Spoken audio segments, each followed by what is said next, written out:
Praise the Lord. ഞാൻ കുറച്ച് ആൾക്കാരെ ഒന്ന് പരിചയപ്പെടുത്താൻ പോവാം. ചില ആൾക്കാരെ നമുക്കറിയാം, നമ്മുടെ ലൈഫിൽ കാണുന്നതും നമ്മളും ഈ കൂട്ടത്തിൽപ്പെട്ട ആൾക്കാരായിരിക്കും.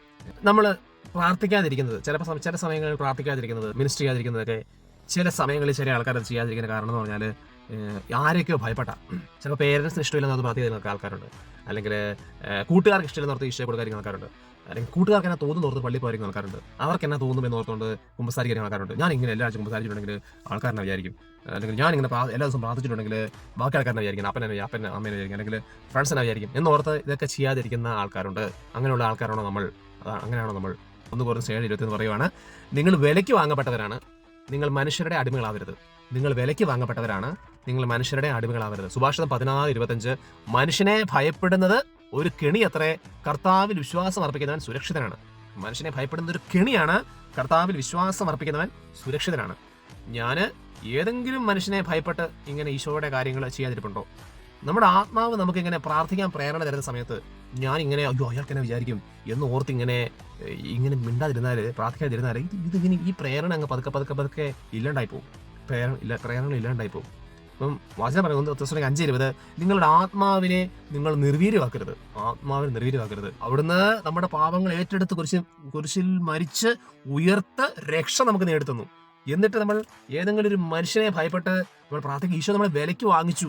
ഈശോയുടെ ശരീരം രക്തവും കൂടെ നമ്മളെ വിലയ്ക്ക് വാങ്ങിച്ചു. അപ്പോൾ വചനം പറയുന്നു, നിങ്ങൾ നിങ്ങളുടെ സ്വന്തമല്ല, നിങ്ങൾ വിലയ്ക്ക് വാങ്ങപ്പെട്ടവരാണ്.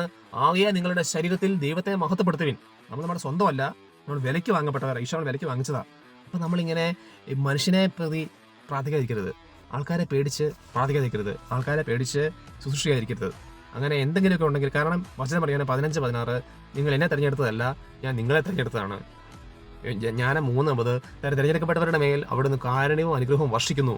ഈശോ നമ്മുടെ ഫ്രണ്ട്സിനെ പോലെയല്ല, പേരൻസിനെ പോലെയല്ല, നമ്മുടെ നാട്ടുകാരെ പോലെയല്ല. നമ്മളെ ദൈവം പ്രത്യേക ആവിധം തിരഞ്ഞെടുത്ത് ഈശോയെ അറിയിച്ച് നമ്മളെ വിട്ടേക്കുവാണ്. നമ്മുടെ മനസ്സിൽ ബോധ്യം ഉണ്ടാവണം, ഞാൻ തിരഞ്ഞെടുക്കപ്പെട്ട ആളാണ്, ഞാൻ ഇതിനെ ഭയപ്പെട്ടിരിക്കേണ്ടതല്ല. എൻ്റെ ഈശോ എന്നെ വ്യക്തിപരമായിട്ട് വിളിക്കുന്നുണ്ട്, പല കാര്യങ്ങൾ ആഗ്രഹിക്കുന്നുണ്ട്. ആ ആത്മാവ് ഓരോ പ്രേരണ തരുന്ന സമയത്ത് ഞാനിങ്ങനെ അതിനെ കേൾക്കാതിരിക്കരുത്, അത് കേൾക്കണം. കാരണം ഈശോയ്ക്ക് നമ്മളിലൂടെ പല കാര്യങ്ങൾ ചെയ്യാൻ ആഗ്രഹിക്കുന്നുണ്ട്. ഈ ഭയം വിട്ടുമാറി ഈശോയെ ഇനി പ്രാർത്ഥിക്കുന്ന സമയത്ത്, കർത്താവേ എനിക്ക് ആരെയും ഭയമില്ല എന്ന് പറഞ്ഞു ഈശോ എടുത്ത് പ്രാർത്ഥിക്കണം. ഈശോയെ എന്നെ ആ ഭയം എടുത്ത് മാറ്റണേ, എനിക്ക് ശുശ്രൂഷ ചെയ്യണം എന്ന് ആഗ്രഹിച്ച് പ്രാർത്ഥിക്കുക. ഉറപ്പായിട്ട് ഈശോ നമ്മളെ അനുഗ്രഹിക്കും. ഈ വീഡിയോ കാണുന്ന ആൾക്കാർ, ഇങ്ങനെയുള്ള സ്ട്രഗിൾ ചെയ്യുന്ന ആൾക്കാർക്ക് വേണ്ടി, ഈ ഭയം ഉള്ള ആൾക്കാർക്ക് വേണ്ടി പ്രാർത്ഥിക്കണം. പ്രാർത്ഥിച്ചിട്ട് ആ പ്രാർത്ഥന എന്താണോ പ്രാർത്ഥിച്ചത് അത് കമന്റ് ചെയ്യണം. അത് എല്ലാവർക്കും മോട്ടിവേഷനായിട്ട് കൂടുതൽ പ്രാർത്ഥന വരട്ടെ, ശുശ്രൂഷകര് ശക്തമായിട്ട് വളർന്നു വരട്ടെ. ആമേൻ.